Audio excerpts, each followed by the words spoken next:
That's weird. That's weird. Kind of weirding me out. You are a sad, strange little man. It's crazy. This is crazy. This is crazy. Isn't that weird? That's weird, man. It's strange.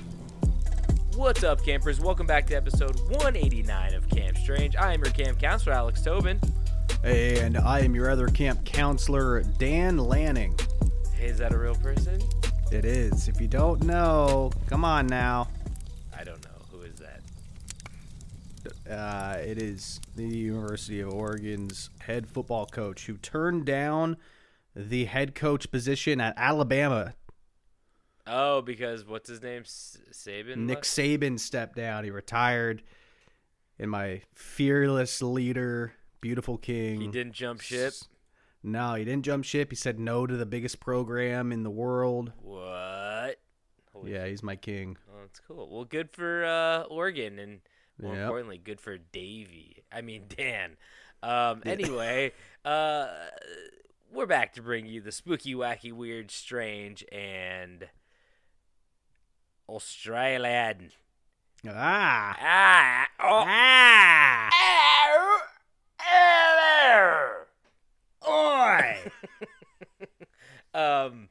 So, but before we bring you that, we got to catch up on any of the weird news you may have missed. And David, I don't know if did we miss 3 weeks? I feel like our schedule's been all over the place with the holidays. I don't. It was we were here last week. What are you talking about? You're right. Yeah. Yep. Anyway, but yeah. we had some news to catch up on. And to be completely honest, a lot has happened. I feel like when whether it's the holidays or we take a break due to like scheduling and we can't get an episode in, a lot of shit happens, and two big things happened. One tinier thing, but like, did you see that door fly off that plane? That was in Portland. Oh shit, that's right. You know why? Because my roommate was like, "Oh yeah, I was flying out of that airport, and I saw the plane come back and land, and there were like 20 cop cars on the runway." Yeah. And dude, that shit's crazy. Yeah, that was nuts. But I kind of wish I was on that plane because a daddy need a payday. And I ain't talking about the candy bar. I would love to be right next to that. Like, as long as I didn't die. Yeah. You'd lose your phone. Someone's phone fell out of the plane. I think 2 or 3 phones came out of the plane. They didn't fall out of the plane. They got sucked out of the plane. and they survived. One of them works still. Yeah, one of them was still on. Yeah, nuts. But I thought it was going to be like, I don't know. This makes me question, like, Final Destination movies. I thought everybody would just get sucked out of that hole.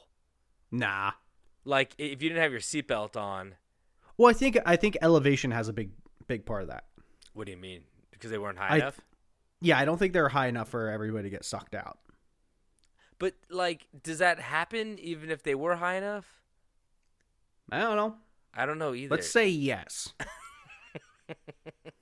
But yeah, I just thought it was pretty crazy and cool. And then they found epic. Okay, that's pretty epic. I'm gonna say that one of the guys getting sucked out of the plane. Okay, pretty epic. That was epic. But yeah, they found a couple other planes that had like faulty bolts on the door or something, and I don't know what exactly happened. What I understood, from what I understood, was that the window failed, which then took the whole door with it. Oh, interesting. But like that door is not supposed to fly off too, so that means the window failed and the door failed, right? Yeah. I don't know. Maybe I think once the integrity went, the whole thing went. Yeah. I heard something about bolts, faulty bolts or something. That could be it. I don't know. But all I know is that I'm not flying for a while until Boeing figures it out. Is it Boeing? Yeah, it was Boeing. It was Alaska Airlines, and it was like a brand new Boeing plane. Yeah, that's the problem. Like, you think brand new. I bet somebody made the comment, and they're like, "Oh, brand new." Like, I actually feel safer. No, before they got on the plane, they're like, "Oh, that's look, this is like a brand new plane." Like, untested. Man. Because when I get on like an old plane, I'm like, that's when I kind of give you like, okay, let's see where the duct tape's holding the wing together. Like, you know, not joking. I've been on an airplane that had duct tape holding the ceiling together. Really? Interior's fine, right? That's just cosmetic. Sure. Yeah. Wait, like a like loose panel. wait, like a tiny plane that's like a friend's plane or like an airline plane. It was an airline plane. Oh shit. It was in Europe. Spirit? They don't really care about that shit. Okay. It was like the European Spirit. You're like, I don't remember. I was going to Malaysia or something. It was like a $50 flight from Prague to Italy. Short flight, cheap flight, duct tape everywhere. Is this college? Yeah. Yeah, I remember you saying that you studied abroad over there. Wow. Yeah, you got to be careful. Every time, I mean, I've never flown to like a country, but like, actually most countries I haven't flown to, but if there's a country where they have a history of like Malaysia or Russia, I feel like I'm like a little bit more nervous and being like, ooh, I've seen those Chinese factory accidents. They don't look like they the lathe, man. The lathe machine. Terrifying. Oh my god. They just become like a loose shirt in a dryer. Oh yeah. It just looks awful. You get put in the spin cycle. You come out a towel. Basically. You're just a sack full of You come out covering the room. Okay, that's so morbid. Well, luckily for these people on the plane, they didn't. They all stayed in their seats, and they're probably going to get a great payday. So I'm a little jealous. Shit, they're lucky there was no one sitting in that seat. Why? But that's the thing. Would somebody have gotten sucked out? I think if they didn't have their seatbelt on, or if it was loose enough, probably it ripped all the cushioning off of. Oh wow! The seat. It left the seat like a skeleton. All bones. That's no skin, no organs, just bones. That seat's gonna haunt that plane for the rest of eternity. Yeah, that's fucking scary. I wear my seatbelt most of the flight, to be honest. You know, people are like, you take it off, but like they turn on the seatbelt sign every fucking 2 minutes, and I'm like, okay. What's the point? Unless I'm getting up to like go to the bathroom, like I just leave it on. No, I keep the seatbelt on when I'm doing that. Yeah. I get that little baggie. I go, you shouldn't have gave me middle seat. I'm gonna make you pay. Oh, isn't that the worst when you're like middle or window and you have to pee so bad. You have to make everybody. You have to like wake that old woman up. You're not sure if she's alive or not. Dude, I just flew a couple times during the holidays, and I had aisle seats for all my flights, and no one got up. Yeah. I was like, I'm going to sleep. I hope no one fucking wakes me up. No one woke me up. I usually go for aisle just for more like leg room, and I hate being in the middle because I'm wider. I got bumped a lot. My shoulders. Oh, you're gonna get bumped. I know. I'm like, oh my god. But on my flights for the holidays, only one person kept getting up to pee every 5 minutes, and it was my goddamn wife. Okay, speaking of getting up to pee, I fucking didn't know. I don't fly that often, so I didn't know that you had to like choose your seat. Yeah. And I didn't choose. I checked in. I didn't choose my seat, and I got the back row with the seat, the aisle seat. I'm like, sweet aisle seat. This is sick. And I'm like counting the numbers. I'm like, wait. You got smell out of poopies. Yep. They put me right next to the bathroom. God, I wish I got fucking sucked out that plane. Seriously, there was one guy. You would have gotten sucked out with a cloud of shit, though. What a way to go. Uh-oh. You froze. Come back to me. No, I still hear you. No, I still hear you. Oh. Okay. I'm back. No, I would have loved to get sucked out of. Dude, there was like a guy standing there waiting for the bathroom. His ass was like 5 inches away from my face, and I'm like, that's the worst. Awareness, dude. Like, I know he has something. Got that cooking. travel stank on him. He got something cooking in there. You could just hear it. I just wet and damp. sounded like a dishwasher going. Yeah, there's a bunch of shit slushing around down there. Yeah, it's awful.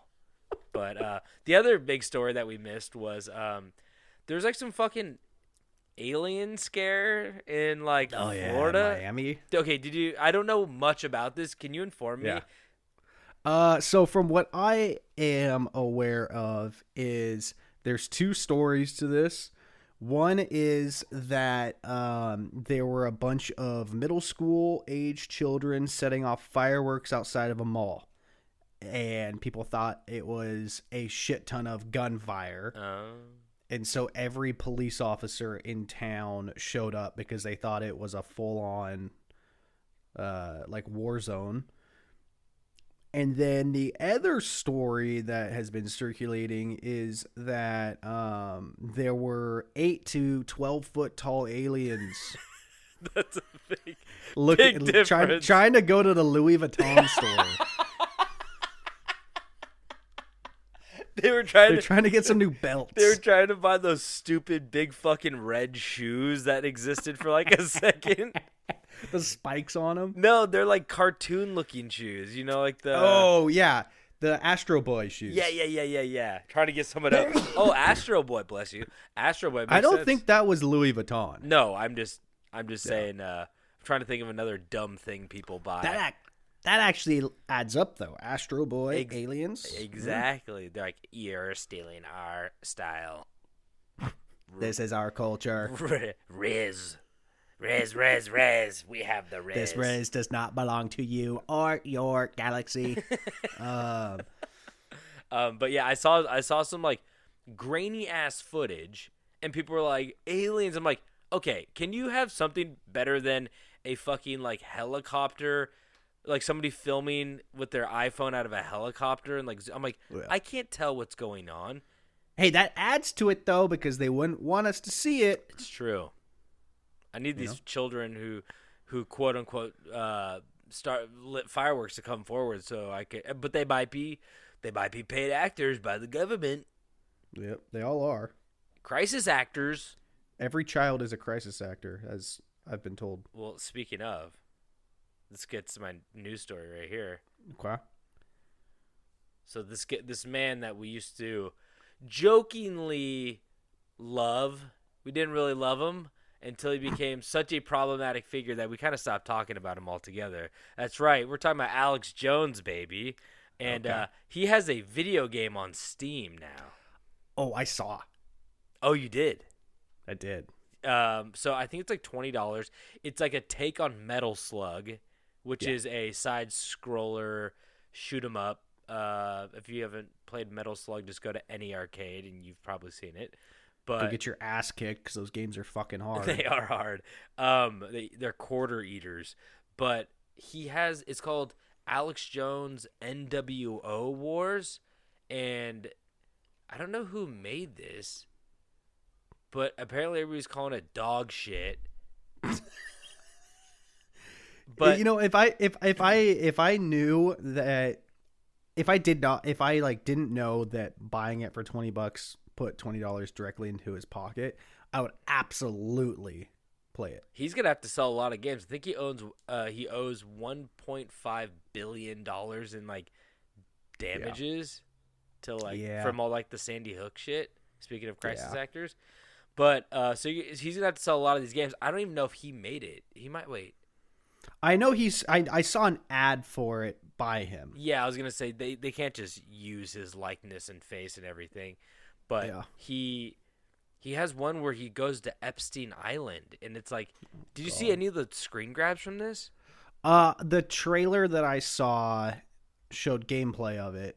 Yeah, and it looks fucking insane. Yeah, I mean the graphics like aren't that bad looking, but it's charming. Yeah, it is. It reminds done. you of a. No, it reminds you of another time, like growing up playing these games. But like this one shows like him with a gun standing on a beach, and it says Epstein Island on this giant rock, and it has Epstein's face carved into it. And I'm guessing he's going there to kill pedophiles. And then here he has a Gatling gun, and he's jumping in the air shooting Hillary Clinton on a broomstick with like a green face and horns, and it says Crooked Witch of the West Wing, and there's a bunch of babies in cages behind her. Like, what the fuck is this? I'm looking at a screenshot from it, and I see what appears to be a boss battle with Zuckerberg. Oh my god! And he's a big monster troll guy, a lizard person, and he's got a hammer, giant hammer that says "Thought Police." It's so stupid. I also have a screenshot here of what appears to be Donald Trump as Superman shooting laser beams. I can't think of a person who has he has the furthest body from Superman. Yeah. You're like anybody else could be Superman. Yeah, it's bad. Yeah, there's the Epstein Island. It looks like he's shooting bats. Yeah. Pretty good. Oh, yeah, no, that looks great. No, if that's ever free, I will download it. I will not be paying money to put in his pocket. I know the Daily Wire, Ben Shapiro's company, they started like dropping like movies and shit. And I'm like, I really want to hate watch them, but I'm like, I can't buy these. I'm not going to buy these. Like, I'm not giving them money, but. That's when pirating should be legal. Yes, and we definitely don't pirate movies, right? Honestly, I think the last time I did that was probably like middle school. Yeah, I haven't pirated a movie in a while, but, if there's one I really want to see, and, Come on, you're in the industry. You got to pay your patrons. Oh, my God, you sound like my girlfriend when she caught me pirating a movie.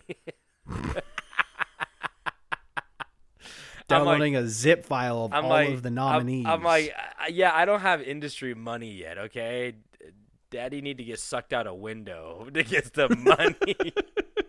Once I get sucked out a window, I'll start paying full price for movies. Yeah. Anyway, do you have a story? I do. As pastor accused of trying to push McDonald's cook's head into deep fryer for disrespecting his wife. I had a feeling that you also had that one because that was too good not to click I on. know. I'm glad I let you have it though. Thank you. This is a classic Camp Strange one. And did you read it? You know what it's about? I did. Of course I didn't read it. So you want to fill us in? Yeah, so good thing I am here. So this guy in North Carolina, he's a pastor. His name's Dwayne Waden. Oh boy. Dwayne Waden, the Walkman. Dwayne the Sedimentary Stone Waden. He's 57 years old, and he got arrested and charged with assault after he stormed into a McDonald's that his wife is the training manager at or something like that, acting manager. Interesting. And she was training a worker, an employee, and she's 44. Her name is Gladney. What the fuck? Gladney. Oh, Latoya Gladney. So she was training somebody, and she called her husband and said, "This little fucker's disrespecting me." And just to put this in context, this 57-year-old man is not only a pastor. He's also, according to his Facebook page, a semi-truck driver. Whoa. Which is sick. He preaches God on 18 wheels, baby. But so he's like, the wife called the husband, like, this guy's disrespecting me. He literally rushes in, like doesn't say anything, grabs the kid by the neck, and starts trying to force his head into the deep fryer. But did he? No, he wasn't able to do that. He wasn't able to get his head in the deep fryer. He obviously fought back. He was trying to baptize him into a French fry. I think he was. I think he kind of like went to like what he knows best. Got to burn the demons out, baby. But that's the thing. If you don't let him get your head a little bit in the deep fryer, he's just going to drive a semi through the restaurant, which is like, just deal with a little burn at the time so you don't get dealt with a semi plowing you down through a restaurant. But true, better. But he couldn't get his head in the deep fryer, so he started just punching him, and he gave him large contusions on his forehead and right eye. The guy got taken to the hospital, and of course the man was arrested on a $1,000 bond. What the fuck? That's so cheap. Yeah. Try to force some guy's head into a fucking deep fryer. What? See, I'm not going to start buying movies until I get baptized in the local McDonald's deep fryer. That would be... I don't know how I feel about that. Yeah? What fast food restaurant would you want to die in? That's a good question. Oh. I like to die in like the sunroom at like an 90s Wendy's. Oh yeah, I know exactly what you're talking about. That seems kind of comforting. Like it seems like nostalgia. Like it might comfort me. Cuz like McDonald's now is all wood and like Oh, it's all trendy like a fucking Starbucks. yeah, I want my Just give me my plastic fucking McChicken. yeah, I want my shitty plastic. I want like the horrible mural of Ronald and like Mayor McCheese, and we had this mural in our McDonald's that was fucking weird. They were in a stagecoach, and there were like these like pom pom looking creatures that were surrounding. Oh yeah, I know. Yeah. Yeah, they are not in McDonald's lore that I remember. Oh, I remember them, but not. I don't remember really the backstory of what they were. Yeah, they don't make. I mean, Mayor McCheese obviously makes sense. Hamburglar makes sense. Yeah. Grimace does not make sense, but we've all accepted that. Yeah, he makes sense in the fact that he does not make sense. Yes, they're just like He's Barney knockoff that's shaped like a nugget. Yeah, I don't know, man. Man, are you sure you weren't in a Wells Fargo? I told Megan I refuse to bank in a Wells Fargo because they seem too old. Their logo's a stagecoach. I don't trust them. Oh, man, that just shows the testament of time. I know. They've been handling money since the golden days. I feel like if I go get money taken out of the bank, they're going to walk into a room with giant bars and like go hand me a metal coin. And swing that double door open. There's a man who's always sitting in a chair with a shotgun in there just in case anybody tries to rob it. Oh, yeah. 2 shots only. Yeah. If he misses the first one, he just turns it on himself. he can't imagine what you would do to him if you caught him. It's a security protocol. Yep. If you miss the first shot, you gotta kill yourself. Sorry. Okay, that's dark. But yeah, that was my story too. So, do you have another one? I mean, we talked a little bit about those aliens. Yeah, in Florida, I do have another one. Martha Stewart says Snoop Dogg arrived at a dinner party with 7 bodyguards, and it ends in a quote, "They ate everything." First off, I wonder why. Yeah. I mean, there's a couple of reasons. Of course, Martha's a great cook, but obviously they had that. You think Martha's cooking all that? No. No. But I think she's like choosing it. Yeah. She's curating it. Yeah. The celebrity chef mentioned that she had to resort to making peanut butter and jelly sandwiches for her friends as backup because the initial spread she had planned to serve was eaten by all of the bodyguards. You know what? People don't ever talk about the advantages of being morbidly obese. That you get to be a bodyguard? Yes. Yeah. You don't have to be strong. You just got to be big. That's what I'm saying. Like, all you got to be is like over 6 foot and like fat, but not like fat to the point where you're like Brendan Fraser in the whale fat.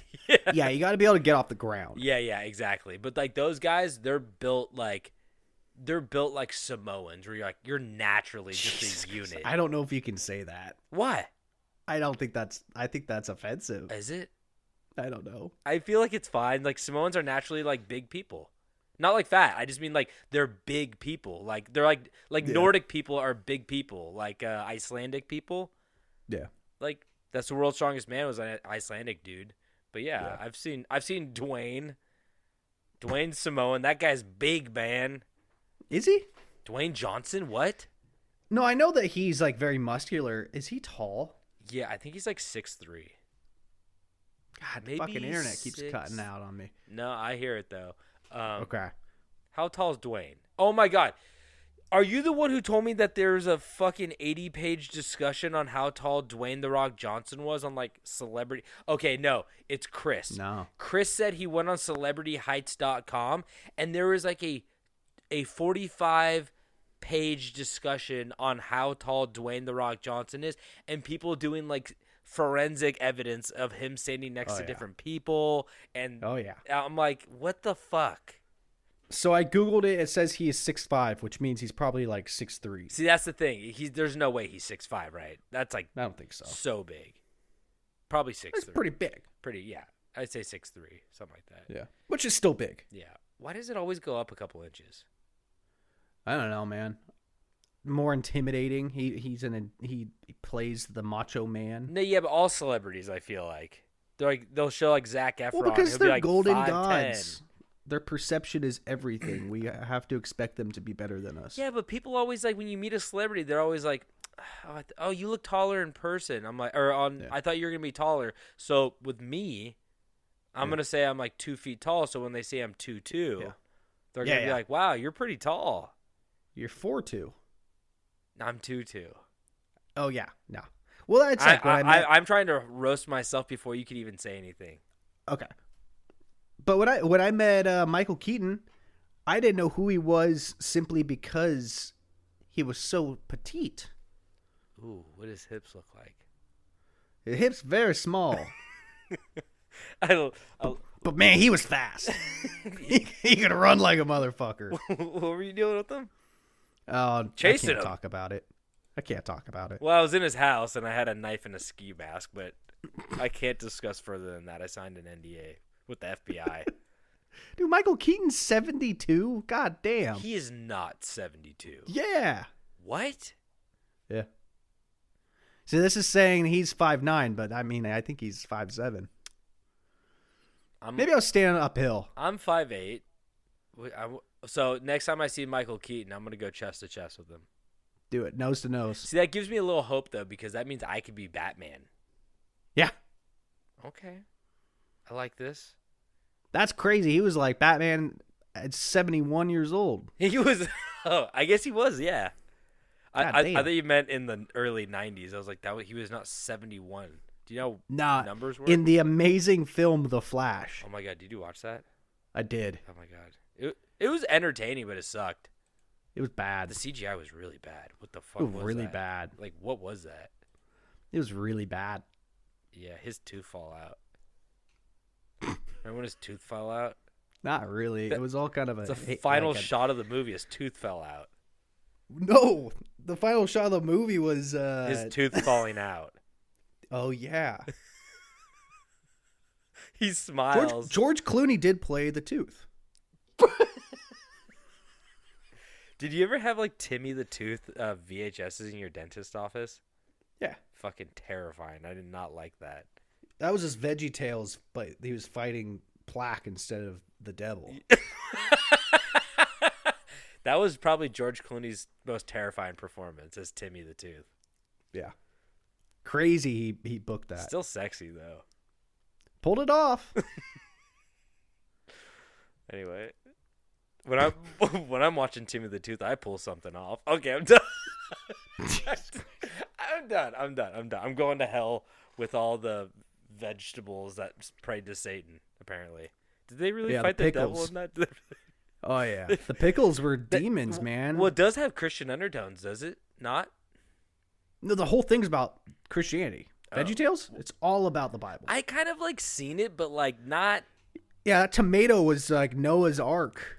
The tomato was like Noah's Ark. What? It got flushed down a toilet? The cucumber parted the seas. You hear my joke? Yeah. You flushed any more tomatoes down the toilet, you piece of shit? Not recently, no. Okay, good. Because Bob is not going to be fond of that. Bob the tomato. Oh, is that his name? Yeah. Jesus Christ. Is it like why? Bob and Perry? What's the cucumber's name? Well, let's pull it up. VeggieTales. VeggieTales. Oh, Jesus. Not tail like an animal with VeggieTales. Perry. All right. I'd say like Perry or something. Let's go IMDb, you know? You could have just Googled it. It would have popped up. We don't have to go to the International Movie Database. Well, I wanted to see, okay, Larry the cucumber, Bob the tomato, Junior asparagus, Dad asparagus. Oh, smell like piss, both of them. Laura carrot. This one's just called Scooter. What is he? I don't know. No picture. Here's one named Father. Played by Tim Hodge. Terrifying. Terrifying IMDb photo. Little P. Got Little P. P? Annie, Lovely, Choir, Aardvark. Whoa. What? Okay. Welcome to Got this Josh Duhamel played Baby Moses. Josh Duhamel? Yeah, he played Baby Moses. What? Are you joking? Yeah. Oh, I thought he maybe. Yeah, no. You know people Baby do. Jesus was played by Jacqueline Ritz. Cool. Buzzsaw Louie. Okay, Buzzsaw Louie sounds sick. This is the new podcast where we're just literally naming characters from VeggieTales. With no context. We are not following up on them. We are not telling you what they really are. We're just naming characters. It is crazy that Bob the Tomatoes voice actor doesn't have a profile pic on IMDb. I thought that was live action. Mike Naraki played Larry the Cucumber, though. This is saying there's only 22 episodes. What? It's like Mr. Bean. It's like Mr. Bean, where Mr. Bean only has like 8 episodes, and people think it's like a Doctor Who, a 23-season show. You know what I think it is I don't think they were necessarily TV shows. I think these are all just like movies. Yeah, I think they are movies. They made a pirate movie? What the fuck? Dude, they made every fucking type of VeggieTale. Larry Boy and the Rumor Weed? Whoa. Wait, okay. Just about weeds? We have to move on. It's about marijuana? Is Snoop Dogg in that one? I I like how we didn't even talk about that.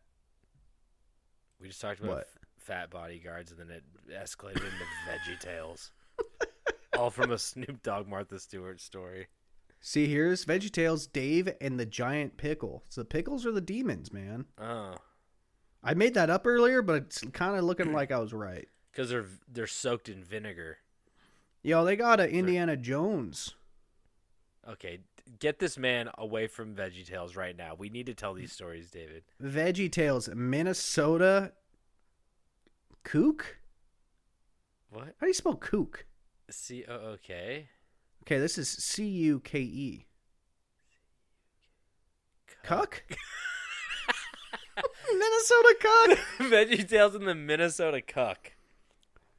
Oh my god. Just watch. It's got a 6.9 rating on IMDb. Bob just sat in the cuck chair in the corner while Larry de-seated his wife. Reseated? Seated. Well, they're fruits, so de-seeding probably makes more sense. Yeah, but that's the opposite of like impregnating. Yeah, but you got to go plant the seeds to reproduce. Oh, fuck, you might be right. Yeah. I don't know about a pickle's cucumber's gestation period for a baby. Yeah, That's dirty. That's for another podcast. But today we got to tell you about some stories, okay? Oh wait, real quick though. What? As I sent to you, based on our last episode when we debated about cooking a pizza in lava. Oh fuck. I actually talked to a professional volcanologist about that. And I guess this is where I will put it in the episode so you guys can hear the answer from a professional. Okay, so I am here with a volcanologist. Did I pronounce that right? I think you said it like volcanologist, which people Speak up. People associate with Star Trek more. Yes, Vulcan. Tobin did bring that up. Oh, really? Already? So shit. the question is, how long would it take to cook a pizza next to an open volcano? Like with the lava wait, flowing. like on a lava flow or just next to a vent? I don't know what that means. I think if you put a pizza on a lava flow, it would burn like immediately. Well, okay, but what I'm saying is if I am 5 feet away from the lava, I find a real nice flat lava rock. Oh, okay. Put And the you pizza down. on it, How long would it cook? and it's staying like the same temperature the whole time. So I mean, initially I said Or it that would get I would. hotter. I said I would slap down some flour and some Oh, cornmeal. you're making the dough right there? No, I mean I'm just I'm putting the cornmeal and the flour Oh, because down. you don't want it to stick. Yes, Otherwise, you're gonna have lava. and so rock I in can your pizza. rotate it so it cooks evenly. How long would it take? It would depend on how far you are, right? Okay, But I think give me 5 feet. 5 feet. Yeah. I mean, I think it would be like a normal pizza, right? Like if the air temperature is heating up off of the lava flow. Yeah. I think it would be like it's still gonna take time, right? You're heating, Really? So you're it's heating the oven up to what, like 400, 500, 450 Sure. degrees. Yeah. So I mean, a lava flow is probably like 1,000 degrees. Okay. 1,000 degrees Celsius, then, right? Mm-hmm. So it's gonna be pretty. The lava flow itself will be pretty hot, but the surrounding air temperature, like 5 feet away, I would say like 10 minutes Okay. off the record. Off the record. You don't have to say your name. You just have to say, Or where I'm I a go to school. volcanologist. Volcanologist. There you go. Volcanologist. It's official. I will. They bake bread in Iceland, though, right? Did you know that? No, seriously, that's a real thing. I'm sure there's people in Iceland No, baking but bread. No, what they do is they dig a pit. They dig a pit and they put the bread in there. Where? In Iceland. I but just get 'cause that. The geothermal heat. is Close to really the strong. volcano. Not even that close to a volcano. That's the crazy part. They just have to bury it underground. It cooks. Yeah, like I mean, it's usually close to places that are hotter, but Okay. it's just really hot in Iceland. Like the geothermal. Then why is their name Iceland? Because there's still glaciers in Iceland. But it's so But hot. I think historically, it's like a Vikings thing, right? So we're not accountable for the name. Okay. That's not on me. All right. So the final You answer is satisfied with that? I would. So 10 minutes. The final answer, I say, I would bury it because that's a proven method. It'd be covered in dirt. Well, I don't know. You could put it in a plastic bag or something. Okay. Or you could just, it's like a nice special Icelandic topping, Some earthworms, some pebbles, and some dirt. It's probably not earthworms, but Delicious. crunchy. There you have it. I haven't re-listened to that. I don't know what that sounds I like. bet it serves you and your point of view. Does it not? You heard it. I did hear it. I don't really remember it. Your though. mom called me. I know. She told me. I was like, Mom, don't call him. No, it was funny. It was nice. But She said you guys talked on the phone for like 3 hours. yeah. It's weird. Why? No. It's not weird. It's natural. All right. It's natural. Mom, stop calling him. It's weird. Mom, stop calling my friends and talking to them for 3 hours. Anyway, It's weird. I don't know where you put that soundbite in, but I'll stuff it in there if I remember. okay. I might forget. We'll see. Anyway, fuck your pizza. It doesn't work like the way you think it does. Fuck you. Yeah, okay. Anyway, we should probably tell these stories, right? Yeah, we should probably actually do what this podcast Why is. you guys are actually here for. Okay, well, let's do it. Okay, so I forgot to write an opening paragraph. I fucked up big time. But, David, do you know a little country right now called Australia? I do. You know, they're famous for things. Good music. Who's from there? King Gizzard and the Lizard Wizard. Oh, that's them? Yeah, and psychedelic porn crumpets. You need help. They're really good. Not a good band name, but they are very good. Okay. Well, they're known for some other things like kangaroos and, of course, koalas. Big knives. Koalas. And Steakhouses. and Blooming onions. Vegemite. Vegemite. Vegemite. VeggieTales. Big bugs. Prisoners that formed a colony of people. Crocodiles. Anyway, so they're known for all that. But what you might not have known is that they were also, for a time, known for one of the longest manhunts that ever was. As a man named Malcolm Naden was on the run, living in the Outback for 7 years before being caught. So today I want to tell you the story of Malcolm Naden.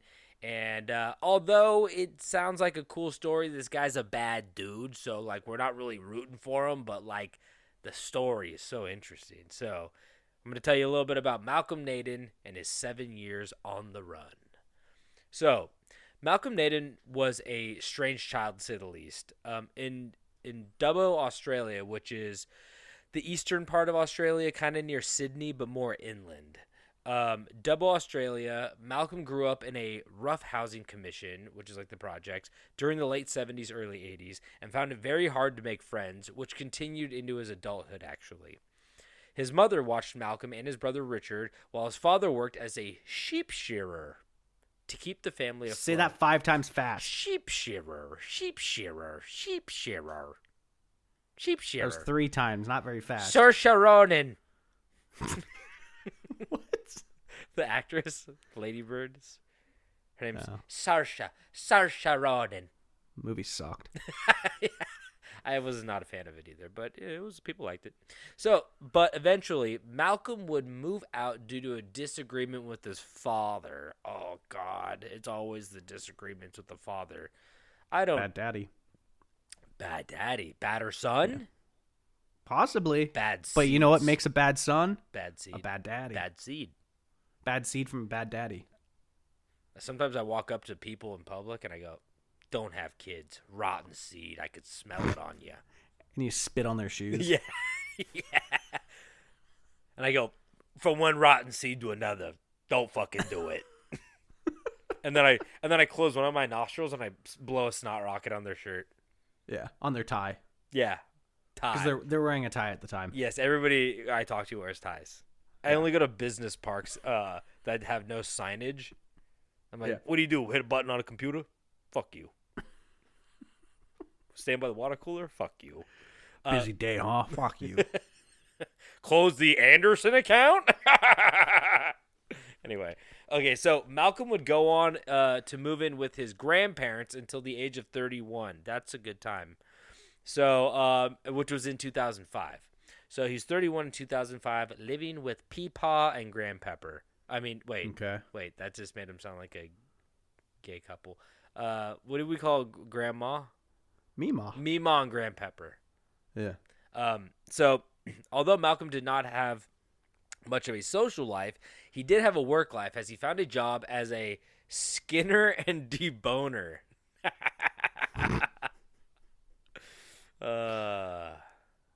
That's a classic trade. There's a joke in there somewhere. Deboner. Deboner. Deboner. My new favorite song is "Da Baby" featuring Deboner. I go to a job and I get job as Deboner. That's cool. So along with doing chores for his grandparents around the house, he's always mowing the lawn, just hitting a nail into a piece of wood, just helping out Grandpepper. Yeah. But people would come over to visit his grandparents, and they would describe Malcolm as a strange loner who had even stranger hobbies, such as, I don't think this is a strange hobby. I think this is a cool hobby. He was also seen punching bags of sand in order to strengthen his hands. I've seen worse. I see this guy on TikTok all the time that sprays dog medicine on his fists to strengthen his skin. Wait. What? Yeah. Wait. That sounds like a really, really funny bit. How is that a thing? It's not. I don't think it is. Dog medicine? Yeah, I don't know, man. Next time it pops up, I'll send it to you so you know I'm not lying. Please. It's the same guy who he has like a boulder in his backyard. He's like, day 47 of punching this boulder until it breaks. Oh shit, really? Are his hands like completely fucked? Oh man, they're so rough from that dog medicine. I don't even want to see the inside of my dog at this point. I'm scared.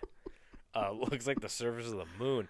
It's a water slide. I've seen like Asian guys who have like these giant white like calluses on their knuckles because they'll just like punch a tree until it breaks in half. You know what I mean? Like those guys. I'm like, what the fuck? It's like the opening scene of Old Boy when he's just punching that wall.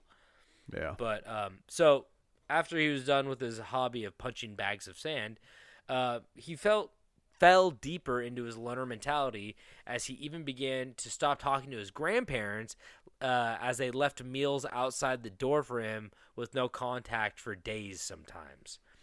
So on January 4th, 2005, Malcolm's cousin Letitia Nolan had arrived at her grandparents and dropped off her 4 kids. Actually, I think it was 2 of the kids. I don't know where the other 2 were, but she dropped off her kids to stay with them as she went on to either work or like visit her long distance partner who like lived in Sydney. So the grandparents would watch the children when she had to go like do stuff, whether it be, work or maybe a social life thing.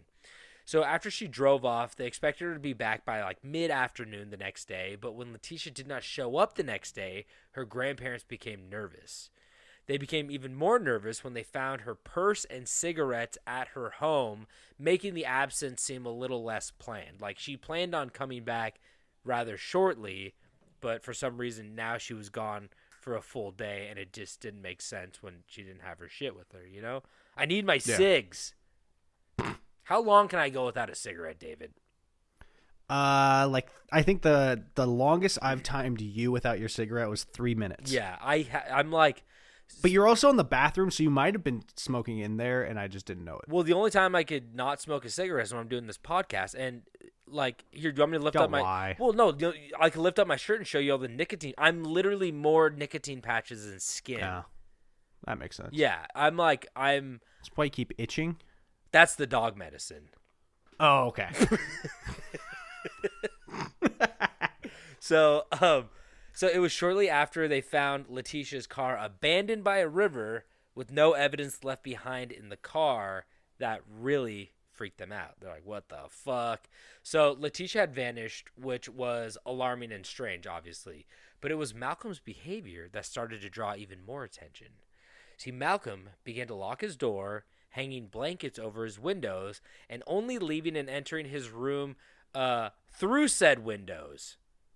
So he wouldn't use his door. He would just climb through the window in like the backyard and just come. Smart move. It's not suspicious. I think that's the thing I like about it the most is that it seems natural. It's fine. Just a window guy. He's pinching his balls every time he climbs through that window. That's why he likes it. Yep. So he also became obsessed with survival guides and criminology books. Okay. Red flags. Yeah, that's sometimes not a good thing. You got to have a Harry Potter in there to throw him off. He's like, Throw he him has off. the fifth book. I know he has. He has the fifth book. I know he hasn't read any of the first four, so I'm concerned. I don't know what's happening. Yeah. So sometimes it's fun to pick up a story in the middle. It's like a mom watching a movie 3 minutes in. Who is he? No one knows God. yet. No one. Oh, I'm not even gonna get into that. Make you tangent on that one. Yeah, no. So, like I said, he started reading survival guides, criminology books, but his family, they found this weird, but they wrote it off as Malcolm being weird. Malcolm's just in the middle and being weird. And they said that he was, his personality was becoming weirder due to his grief about the disappearance of his cousin. You know how when you lose someone, you just start climbing through windows and reading crime books about murder. So she loved that window. She did. Yeah. Letitia did love that window. She'd always be like, Malcolm, climb through it again. And he'd be like, back and forth he went all summer long. He got to do it he got so good at it. He was like a dog at the fucking Westminster dog show, just jumping through a hoop. Man, I wish they had those parks for humans open to the public. Oh no, I'd love to take my dog there, see what the hell she does. Oh, like on an obstacle course? Yeah, I think they have. Like, you could probably find one somewhere. There was one in Portland when I first moved there, like 10 years ago, and I was super excited. And then I went, and they're like, "Oh yeah, no, the owner died last week. There's no one to take it over. The place is shutting down." Oh fuck! I was like, "Oh man, that sucks." How'd they die? Head got stuck in the hoop. Yeah. They're like, I mean, that's always what happens. They're like a dog. He was taking a nap underneath the bridge thing. Where the teeter-totter. Yeah, the dog run the teeter-totter. Yeah, that's exactly what it is. Crushed. A mastiff. Crushed. Mastiff came cruising through. No, he was 90. His head was like a grape. It was like a soft tangerine. That's why none of the dogs ate his head. They knew they couldn't. They said, that's rotten seed in there. I don't even know what that implies, but I'm just gonna stop there. So, so 5 months after Letitia's disappearance, Jack Nolan, Malcolm's grandfather, who lived at the house, Grandpepper, was dealing with health issues and was scheduled to receive heart surgery hours away in Sydney.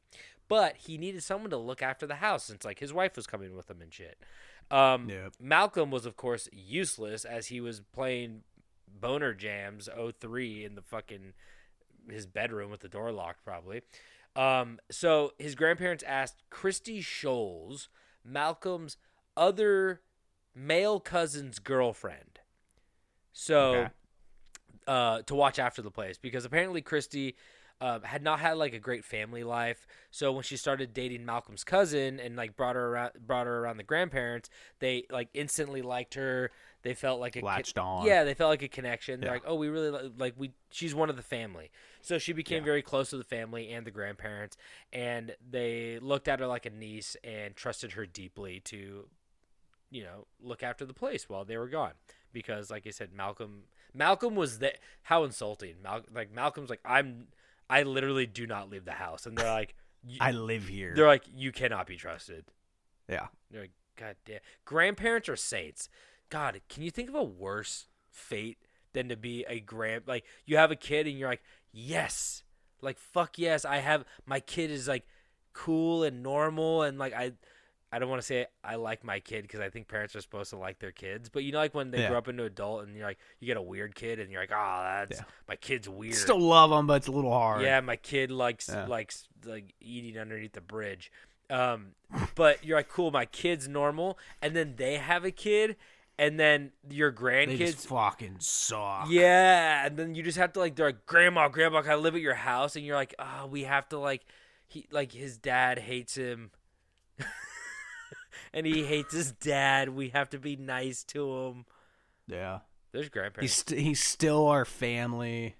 Yep. It's bad. That would be... I've never thought about that scenario. No, just when you think you're out of the woods. Can't wait to take care of somebody when I'm 80. God. I wake up, he's standing I ain't over making it that long.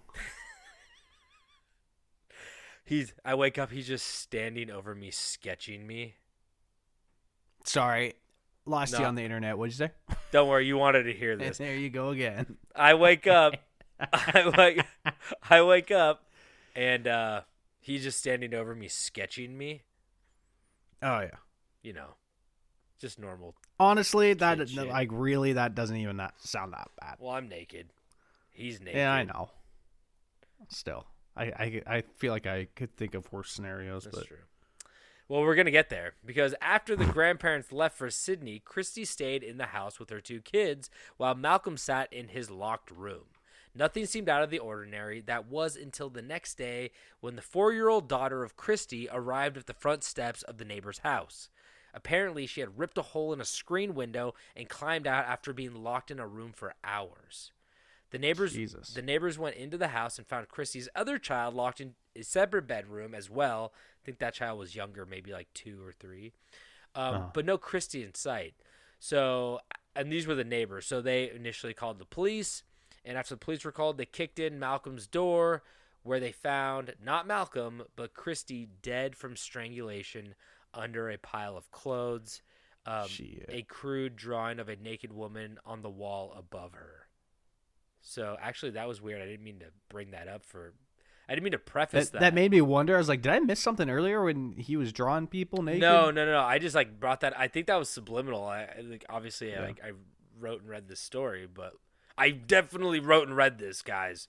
No copy and paste here. No, this is all typed out. Sometimes I copy and paste, but I typed all this shit out. I'm not going to lie. Sometimes I do that. But it's my commentary that keeps people coming back. It's when I talk about smashing old people's heads into pulp. That's what gets them coming back. Jesus Christ. What? So no, it's great. It's really good. So the police began to look for Malcolm somewhere in the home, but instead they found numerous peepholes in the ceiling. Oh no. So it seemed that Not Mima and Grandpepper. Oh, I think he was looking at everyone because it seemed that Malcolm had been crawling into the ceiling over the past few months, watching the women, his cousin and his cousin's fiance or girlfriend, and who knew else he was doing with his grandparents. But he was watching the women that had come over and stayed at the grandparents' house. And the police also found mysterious handwritten letters in the possession of the victims. I think they found some in his room, but I also think they found some on Christy that said things like, "I am watching you and you don't even know it." There's another note that said, "I want to have sex with you. You don't need to go anywhere to get love. It's right here for you." Those are some of the ones that you leave me. They're like kind of reminiscent of the ones that I get in the mail from you. So Yeah. Except for I'm not leaving big wet stains in your ceiling. Grandpa's like, "A goddamn leak in the ceiling again. And it stinks. Goddamn raccoons in the ceiling having babies again. Here. Stinks like." Never mind. I'm stopping there. Stop it. Stop. So as police looked at the photos around the house, this is also creepy. They soon realized that Malcolm had scratched his face out of all of them. Oh, that's a good sign. He's like, "You'll never catch me. You don't know what I look like." And they're like, "We'll find a picture, dude." Like, Yeah. It was 2005, not 1962. It was like, what the fuck? You're in MySpace, dude. Yeah. He's like, you probably go on his profile and it's like, "I tear my heart open," and it just starts playing. Some stained. He has some fucking stars Stained ceilings. Stars and Straps logos on there. Man, really cool. Yeah, like those like ones that are like glittering. He has like the Numa video on there. Super hot Betty Boop in Stars and Straps. Nice. Now you're just starting to think of cringe Facebook thing. One of his top friends was Tom. Yeah. No, one of his Honestly. his number one friend was Tila Tequila.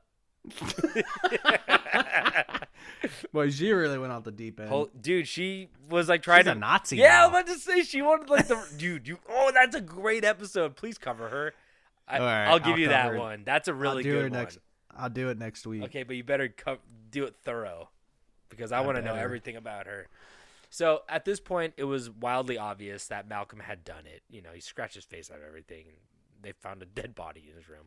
But a DNA swab of Chrissy's body confirmed that it confirmed as the now murderer was on the loose and no one knew where. So, you know, the DNA pointed at him and they're like, yeah, he definitely did this. It's not circumstantial anymore. It's hard evidence. And he was gone. So now there's a killer on the loose. So the police did have some idea, though, where Malcolm was, as Malcolm had taken camping supplies and rations before leaving, which meant that he would be out in the bush somewhere, but still no real location to pinpoint in on. So I guess all those books are going to pay off. So after searching 40 square miles around the house and still finding nothing, like they did a 40-mile perimeter around the house and they didn't find him, they began to look for leads. Most leads were nothing, you know, just duds. As one person said that they saw him drinking in a pub a couple towns away, and another claimed that they saw him in drag, like a drag disguise, but that also wasn't him. That's kind of like insulting to like, it's just like a woman being like, "You thought I was a murderous man? You thought I was an incel? Like, what the fuck?" But one lead turned out to be helpful, as the Dubbo Zoo, which I guess is like a famous zoo, like that's what the town's, one of the big town tourist attractions is the Dubbo Zoo. They claim to have seen a man wandering around after hours. They began to notice food from the animal enclosures missing, like bananas from the elephant exhibit. And also trash cans were overturned and like eaten out of, like the food that they would throw away from like the day, like, you know, they had leftover egg rolls. The shit's already rotting, so the extra rotty food. Yeah, basically. They're just like, oh yeah, you're just eating like shit out of the trash can. And also my favorite, they found a butchered kangaroo carcass on the roof. Jesus So Christ. he like cleaned a kangaroo. He like knew how to like butcher animals. Oh, yeah, he was the deboner. Yeah, exactly. He was the boner. It's more impressive that he The got a boner of the kangaroo- month. It's impressive that he got a kangaroo carcass on the roof. I can't imagine those things are light. Oh, come on. He's made for the roof, dude. Just saying. That's what he was doing in that room the whole time. He was just in the roof. But yeah, you're True. right. He was it is kind of, it was probably like, maybe it was like a tinier kangaroo. I don't know. Or maybe, Just the head. I don't know. Yeah, like Paimon, like fucking Hereditary. So I guess it'd be lighter after all the meat gone. yeah, he ate all the meat. I wonder if he cooked it or ate it raw. What did he do with that meat? How did he cook that? Anyway, so they maybe had some. They did have some facilities at the zoo because we'll get into it. But people lived there as well. Like they had on-site housing for some of the workers. But the final straw was when one of the maintenance people at the zoo found a filthy man rummaging through the clean laundry in the facility before sprinting away. The police were called and found that Malcolm had been living in the roof above the on-site housing for the zoo. And guess what? Peepholes were made in the ceiling as Malcolm watched the workers, which is, again, very creepy and horrible. Oh, you said peepholes were big. I thought you said peoples. Oh, no, It's no. like, he's making babies up there? What are you talking about? Nah, he's got bad seed. You don't want his babies. Yeah. But yeah, peepholes, da boner. Da boner made peepholes. So, so after searching the grounds and surrounding area vigorously, they came up empty-handed as Malcolm had a head start on them and was long gone.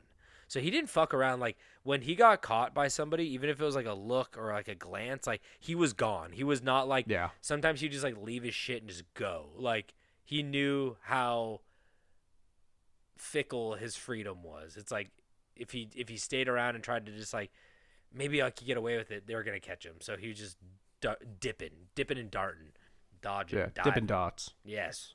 Oh, they got that at the zoo. So years would go by with a couple sightings, but whenever the police would arrive, Malcolm would be gone again. Like I said, he was a dip and diver.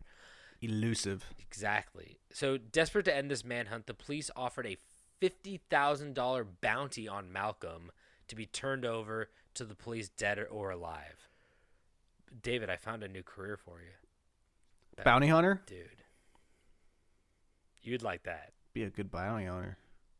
That would You be froze good. again. That would God be- damn it. It's fucking internet. No, I can hear you. Don't worry. We're good. I can hear you. I know, but I can't hear you. Oh, sorry. I just know you're good. What? Bounty. You said you want to be a bounty hunter? That'd be sick. It would be good. It would be pretty good. And dead or alive. So, like, really I could kill him. legal murder.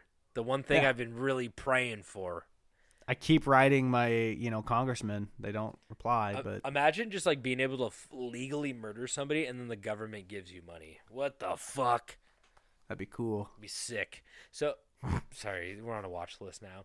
So, nothing, but I said, yeah, dead or alive. But again, unfortunately, nothing came of it, as many had believed Malcolm had died in the rough Australian outback. There's no way he's still alive. We haven't seen him in a while.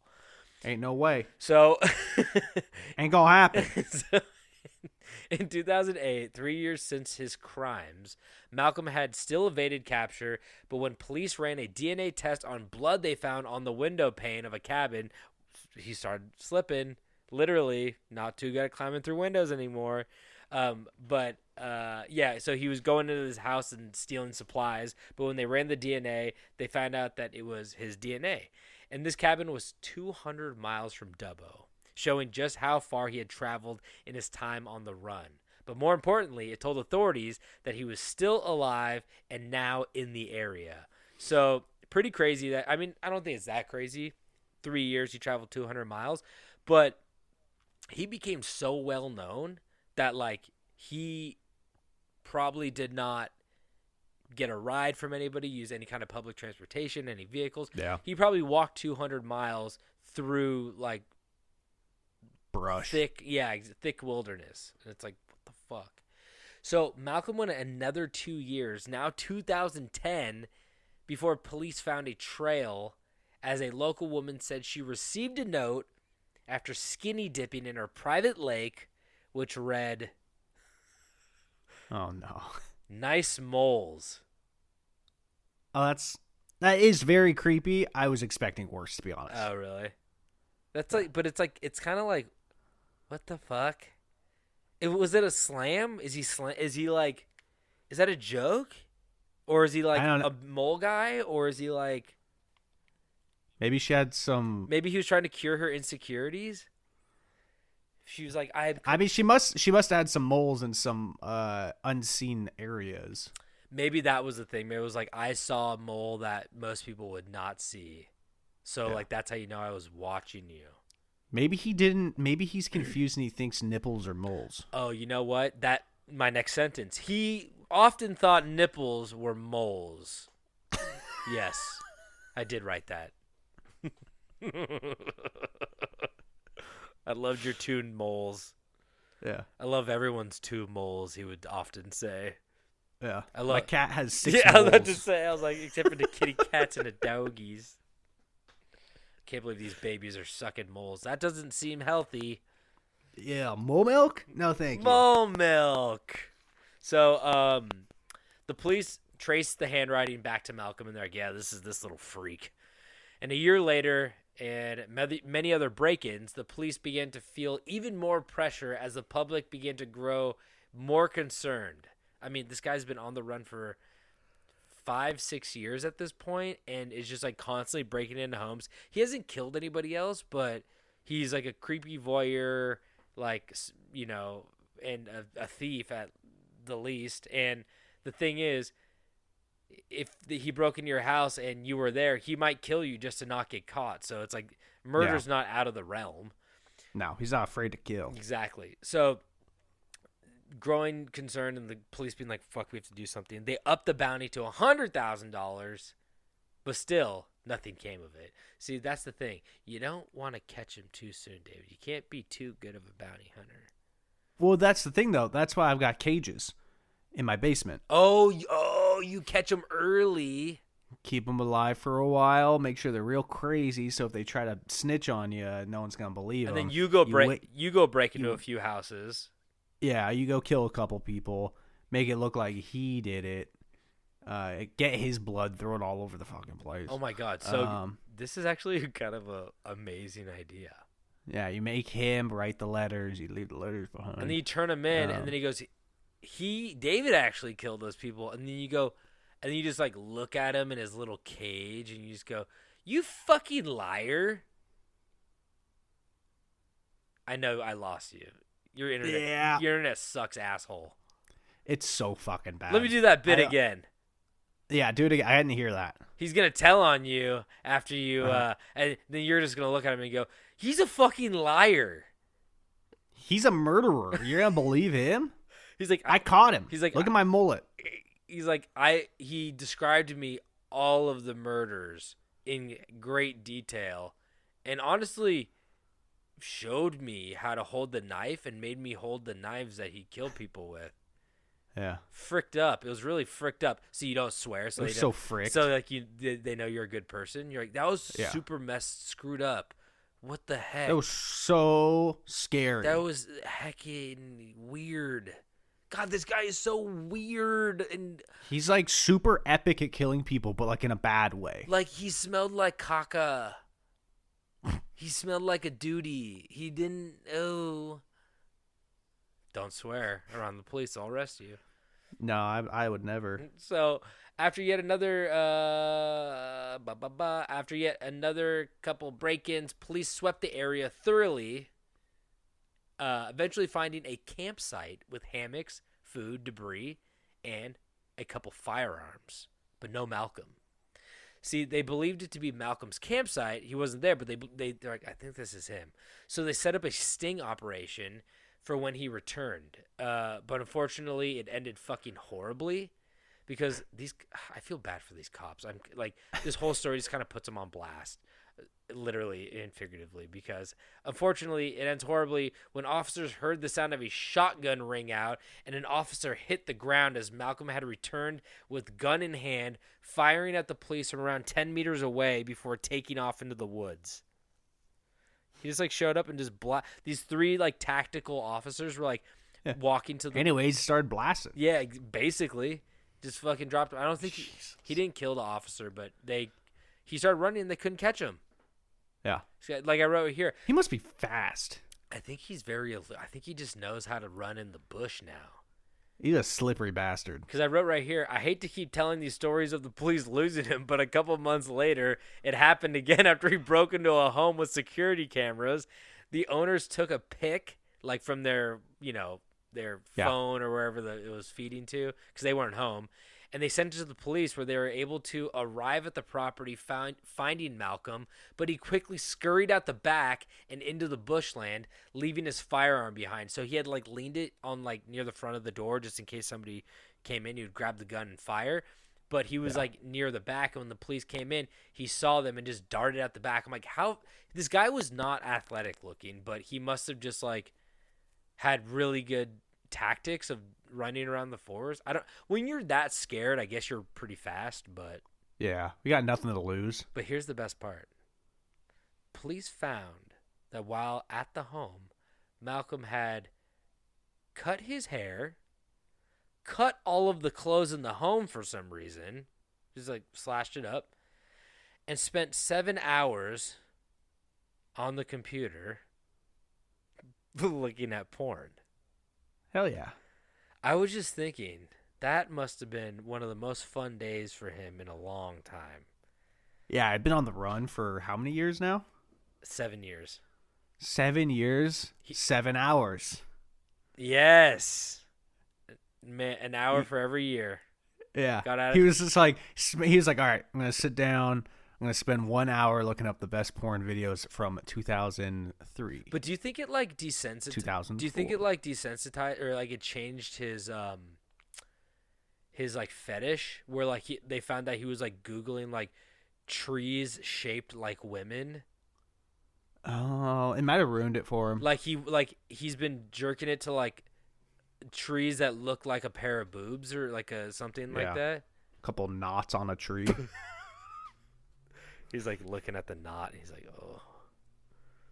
That's the biggest knot I've ever seen. Or just he types in sexy birds. Boobies. Oh, I see what you did. See, they thought he was looking at porn, but he was really trying to find pictures of birds. Boobies. Yeah. Yeah. Man, his whole libido's fucked. We can't figure that guy out. He's jerking it to moles and birds. I lost you again. Yeah, I lost you this again. is just bad. I hope this I'll doesn't just sound fucking awful. I'll say it one more time. He's jerking it to moles and birds. Okay, there we go. So the police tried one last Hail Mary to catch this man, as they knew their funding and patience, or I should say not their patience, but the public's patience, were wearing thin. They decided to try to cut off any supplies from Malcolm by cutting off new buildings and forcing him to return to his old break-in spots where they had installed cameras into the homes and in the forest around the homes, so they can kind of pinpoint and okay, he's going to come back here. He's familiar with the area. So they eventually caught him on camera walking towards an old hut he had used a long time ago to steal a semi-automatic weapon inside.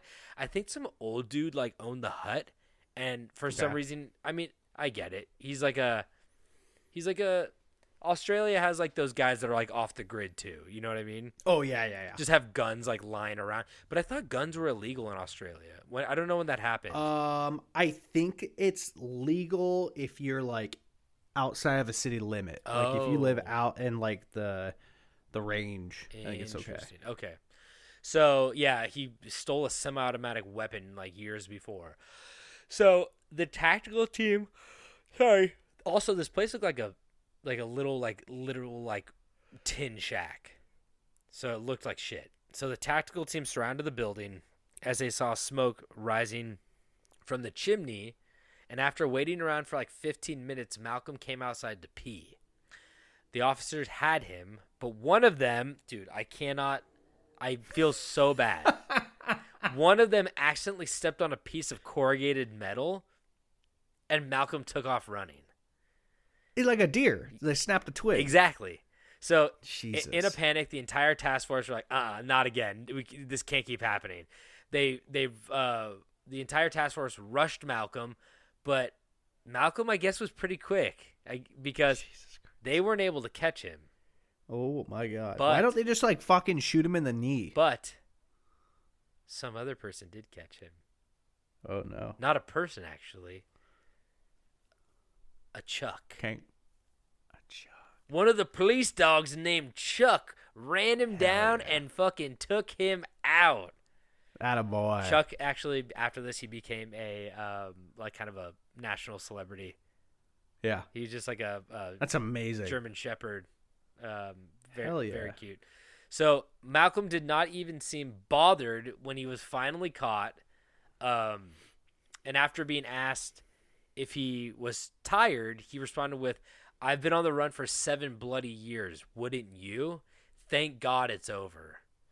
So they interrogated him, and to their surprise, he seemed polite, articulate, and helpful, describing the break-ins in detail and his life out in the years. His life. I read a different word. His life out in the bush. But they counted about 95 break-ins in over 7 years. But he refused to speak about the murders for a while. He talked about shooting the cop. He talked about spying on the people, but he wouldn't talk about the murders.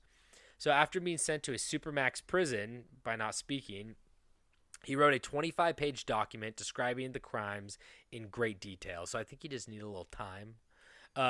He told of how he asked Letitia for a ride. Oh shit! I need to plug in my fucking computer. Wait, I'm gonna leave you talk. All right. Talk. Let's take a quick break. Okay. Fuck. I leave you on a cliffhanger. Okay. Cliffhanger over. That was a quick cliffhanger. So like I said, he wrote a 25-page document describing his crimes in great detail. He told of how he asked Letitia for a ride that day to go to the beach to go fishing. And after she awkwardly agreed, because she thought her fucking cousin was weird, after she awkwardly agreed, she started driving him as he sat in the back seat and her in the front, and an argument broke out in the car, and he strangled her from the back seat as she drove. So Dangerous. I agree. So after, also murder is dangerous. Yeah. So after the car went to the side of the road, he took her out. He dismembered her because he knew about deboning. Oh my God, I didn't even think about that. He was a skinner and oh, that's awful. He dismembered her and burnt her body before returning home. As for Christy, he spied on her for a few days before approaching her in the bathroom and strangling her and sexually assaulting her. In a follow-up interview, Malcolm spoke about how he believed that this was kind of weirdly insightful from like a serial killer, just about his own psyche, and I found it pretty fascinating. So in a follow-up interview, Malcolm spoke about how he believed that our consciences, or at least his conscience, was like a brick wall that once fallen could not be rebuilt. And this was referring to how easy it was for him to kill the second time after he killed the first time. Yeah. He said it was like, I guess it was really hard to get the nerve up to murder the first time, but once like that first one was done, like the floodgates were open. And I was like, that's like really creepy and Believable. yeah, just such a like insight into like a murderer's mind, and I bet that's how it is. I mean, that might be with like multiple things. It's probably the same with like stealing, where it's like you're nervous to steal something. Once you steal it, and you get away with it. You're like, oh, I could do that a bunch of times. I'm never gonna get caught, or I'm addicted to that feeling now. Gambling, I don't know. Yeah. So Heroin. yeah, oh yeah, but that's also a chemical thing going on. So he said that he would kill again if released, but also stated that his killing was senseless and talked about how he wasted those girls' lives for no reason and that he was regrettable, or his actions were regrettable. So I'm like, I think he was like one of those people where it's like, I did what I did because I wanted to act on my most basic impulses, but I'm also aware that what I did was like selfish, self-serving, and a waste of life. Yeah. But I still wanted to do it. And if you let me out, I'll probably kill again because it felt good. Yeah. And I'm like, what the like such an interesting viewpoint from a killer. 'Cause I think, like, an honest viewpoint. Like, Yeah, and kind of like for how disturbed or crazy or whatever you want to call it that he is, somewhat sound of mind enough to be introspective. yeah, And I'm like, okay, that's kind of weird. He's like I mean, I guess he had a lot of time out in the woods to think about what he did and who he was and all this shit. But he was a bad seed from the beginning. He was just like I don't want to be like, you can't change or you can't, circumstances, but like he was just like, he's an exception. yeah, he purposely like went down this path and like almost like willed it. It was very strange. So he took them afterward. They're like, hey, can you show us where like Letitia's body is? Because we don't know where it is. Obviously you burnt it.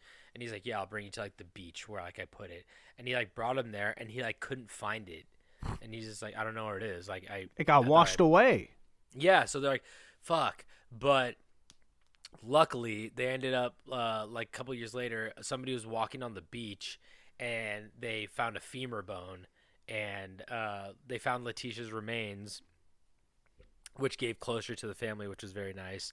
And he received a life sentence as well as a 40-year sentence without parole. So he got a life and 40 years for both those murders. But yeah, the only negative thing, I mean, it's a lot of negative things, but the only thing that I don't really like is that I think Malcolm prefers prison.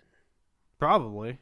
Because he was a loner, he wanted people to bring him food, he didn't have to fight for his food, like he wasn't living out in the cold anymore. Like, yeah, he probably enjoys this. So I'm a little irritated. I feel like his personality or his demeanor was like built for prison in a weird way. Yeah, but also he did get like beat up a bunch of times because people knew who he was. Because he was so famous. So I guess that's good that he got his comeuppance slightly. Yeah. But when he was like out there on like the 7-year mark, they like, the public is so fucking weird.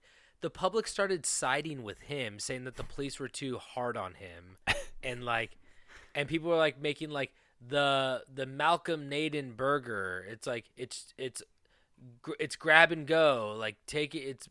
It's like a food deal for like, it's cheap and you could grab it on the go. And yeah, it's he was kind of like a local legend. And like a gimmicky, He's like Bigfoot.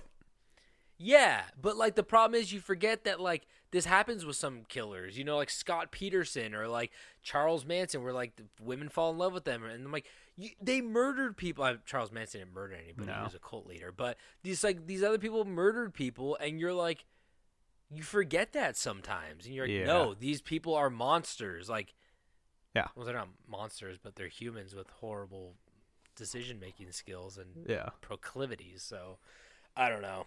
Fucking weird and fucked up, and don't side with the murderer. That's all I have to say, because if it was your family member, you would be really mad if you saw somebody wearing a T-shirt with their face on it. Yeah. So, that's all I'm saying. That's the story of Malcolm Naden. Heyo, Malcolm Naden. All right, Tobin. All right. Today I'm going to talk about a man named Daniel Beckwitt. Ooh. You know who Daniel Beckwitt is? No, I don't. You're going to find out. Beckwitt was a young, successful stock trader who hit it big in the old crypto money scam scene. Scene. Scene. Quickly becoming a millionaire with Bitcoin. Unfortunately, I tried to find just like a simple write-up on who Daniel was, where he came from, how his childhood was, and whatnot.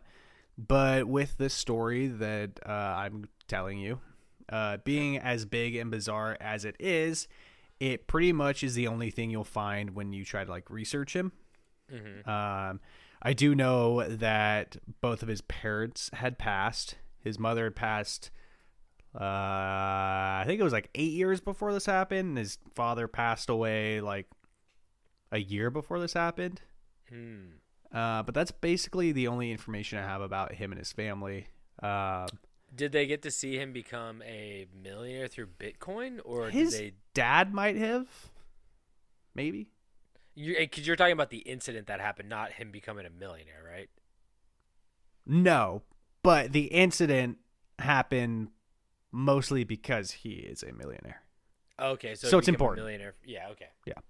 So with all this new money, Beckwitt had a plan, and his plan was to make a slight altercation to his living situation at his house in Bethesda, Maryland.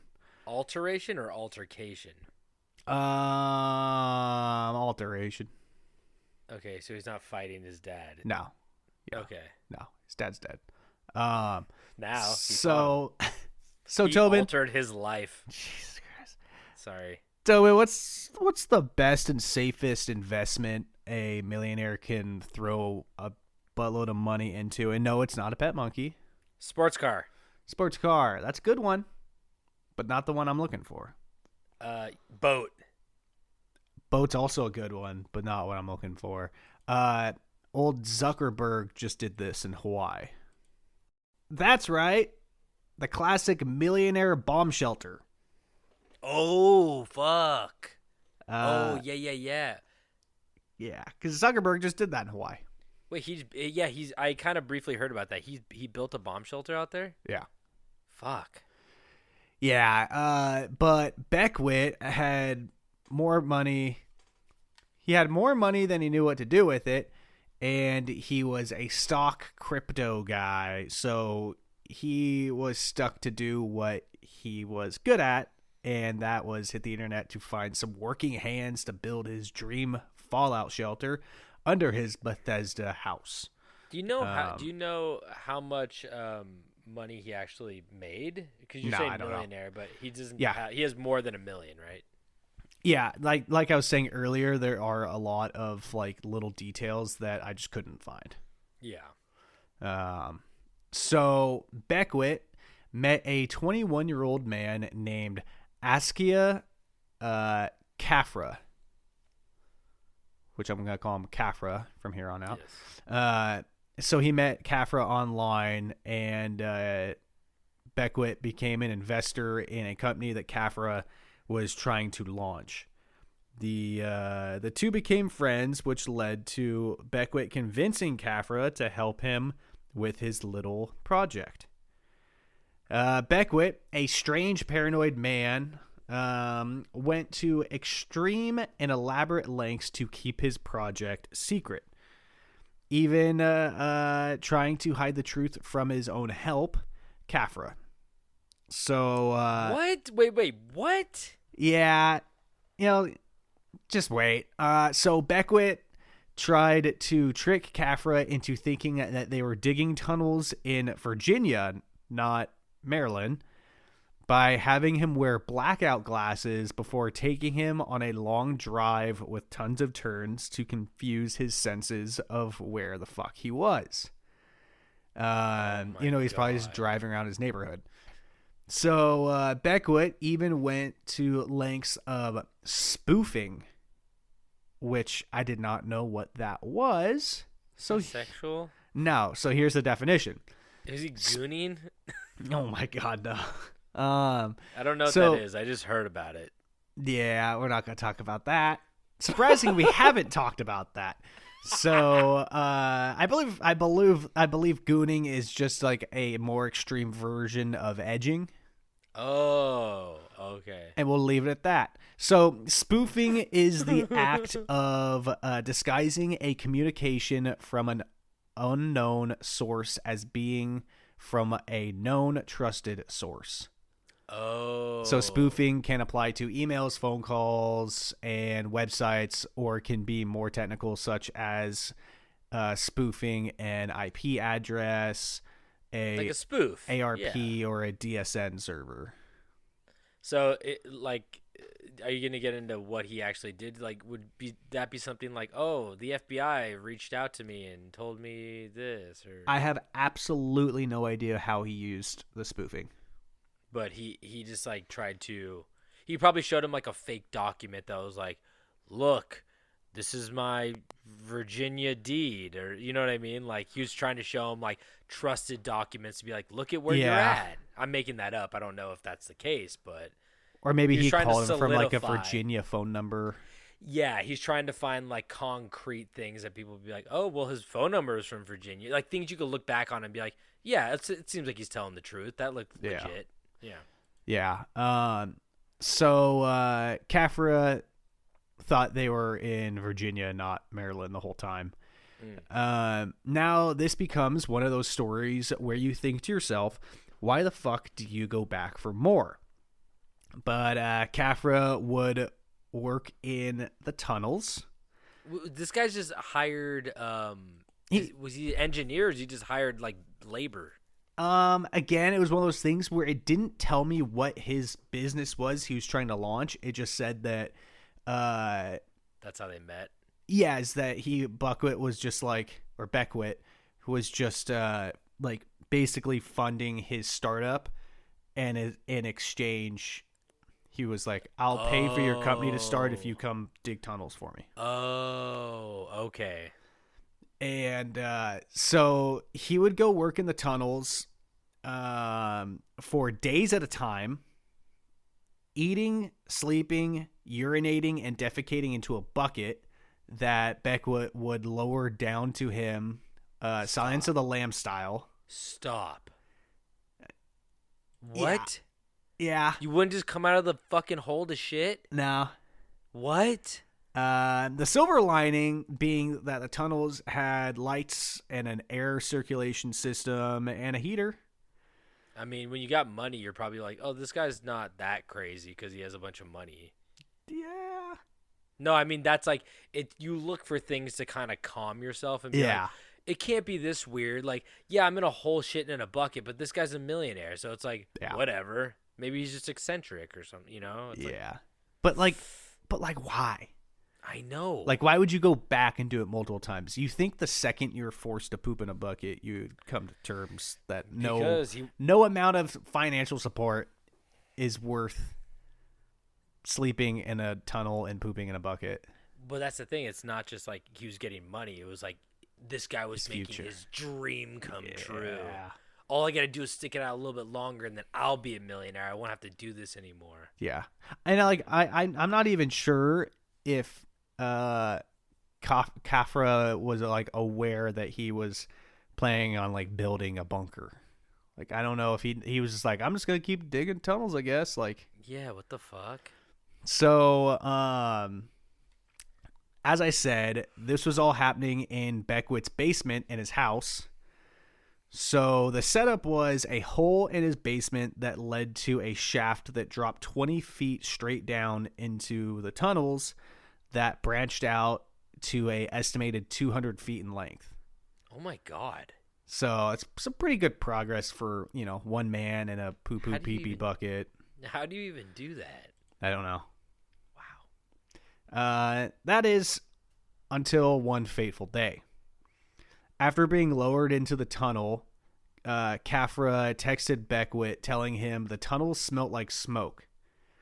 And it took Beckwitt 6 hours to respond to the text, telling Cafra that there had been a major electrical failure and he just switched them all over to another circuit. So it should be A-okay. And then a few hours later, Cafra was dead. Wait. Yeah. So what happened in that tunnel?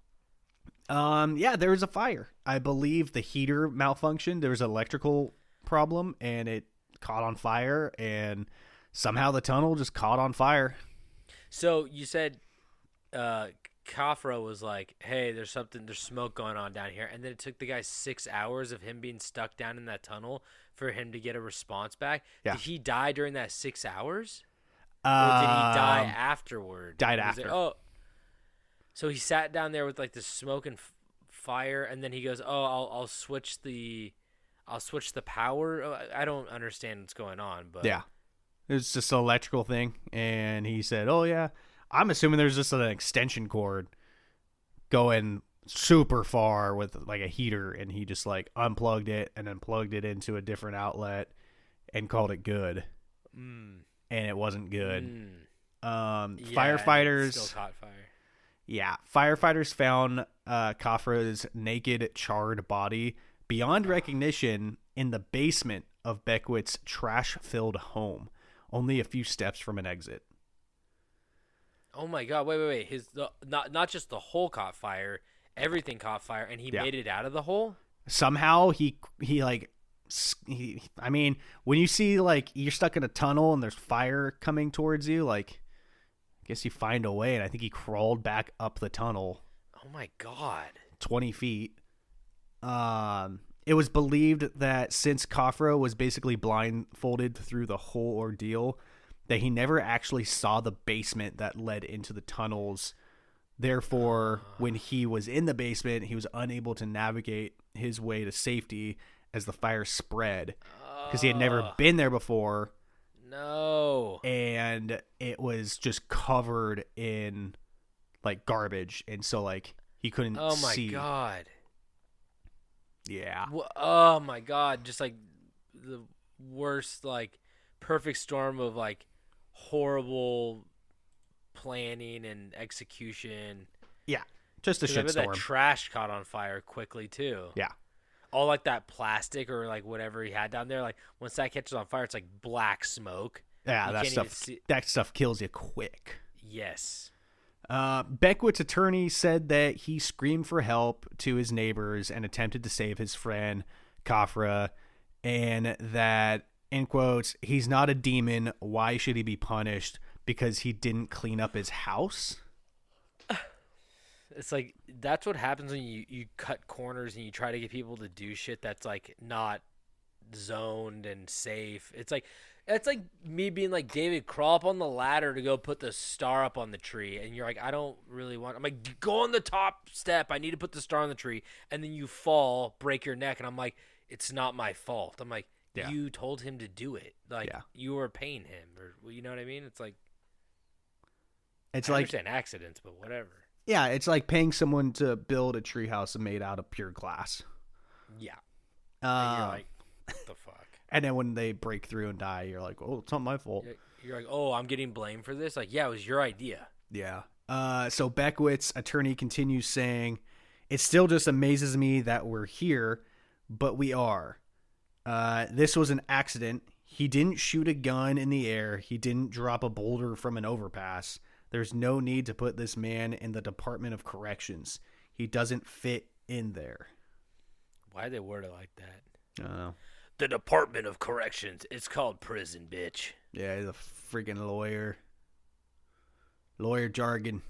Lawyer. Attorney jargon. So on June's typo on June 17th on June 17th, 2019, Daniel Beckwitt was sentenced to a 9-year sentence in prison for second-degree murder. But that is better than the original 30 years maximum that he started his trial with. Oh my God, they were gonna give him 30 years. Why were they gonna give him that? Like, there are people who murdered people in like cold blood. They get less than that. I feel like. Yeah, I think part of it could also just be like the recklessness of it. Like, he didn't have permits. Like, those tunnels could have collapsed and like destroyed other people's homes and killed other people. Like, Exactly. I think they also maybe didn't like the fact that he was just like some shithead kid who just like got rich off Bitcoin. Yeah, he had a bad past too. I didn't add any of that stuff in, but like he basically like was a really good hacker, and in college he like hacked another student's email and sent an email to every email address, like mocking a professor with like a racist email. Oh yeah. Like, he just did weird shit like that. Yeah, not great. Well, what was I going with here? Well, not much of that would really matter, because on July 23rd, 2022, Daniel was released from prison early because he was a really, really, really good boy. How long was he in there for then? Like 3 years, Oh man. 2019 to 2022. Yeah. like 2.5, 3 years. Jesus Christ, he served like no time. So I Usually guess heard there are people two cutting morals a to this sentence story. in half, but what? What? I was gonna say I heard of them cutting a sentence in half, but that's like a quarter of a sentence. Yeah. So I guess there are two morals to this story. If someone wants to pay you to dig a tunnel for days on end, sleeping in a tunnel and using a bucket as a toilet, don't do it. And the other one is if you're a lunatic and you get thrown in prison, just be a really good boy. Honestly, Yeah. It seems like they're just like eager to get people out of there. They're like, "Oh, what'd you do? You just killed your wife. Who gives a shit? Let him go. He seems like a." Just wait. They're gonna let Naden out soon. It's just crazy that like he was basically like borderline torturing someone at their will.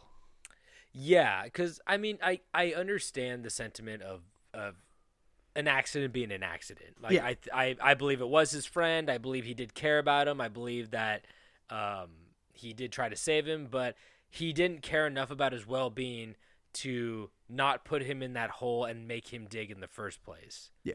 So that's what I have issue with, is that he wasn't concerned when his life was in danger, in terms of like being in that hole and working in unsafe areas, but he was concerned about like the immediate danger where he's like, oh, my friend's about to die. But you're like, you have to be concerned, not when your friend's overdosing, but when you're giving him the drugs in the first place. Yeah. If that makes any sense, Yeah. No, for sure. So, just bad judgment across the board. And that's what happens when you give shitheads money like that. It's like they're just going to do shithead things. Yeah.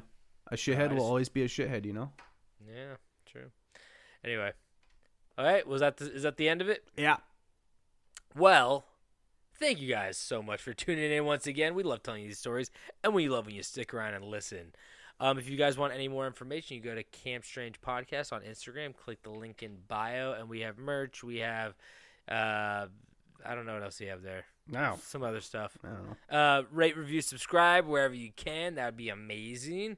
And share us with a friend if you want to lose that friend. If you guys want to send us an email, send it to campstrangepodcast@gmail.com. And I think that's basically it. We back, baby, 2024. Oh, yeah. Happy New Year. Happy New Year. We might have tequila. What the fucker? I'm having a stroke. Tequila. Tila tequila. I like it. Tila tequila. Tila tequila. You did the same thing I did. But that might be next week, so, We could probably get her on the show. I don't want to deal with getting canceled. Yeah. She's like speaking German the whole time. I'm like, oh my God. I don't know. Just send her a quick DM from our Instagram page. I'm scared. Do not put us on her radar, please. Anyway. I think it's a good idea. Well, David, do you have anything to say before we officially head the hell out of here? Yeah, Happy New Year. Yeah, Happy New Year, guys. And don't forget to stay strange.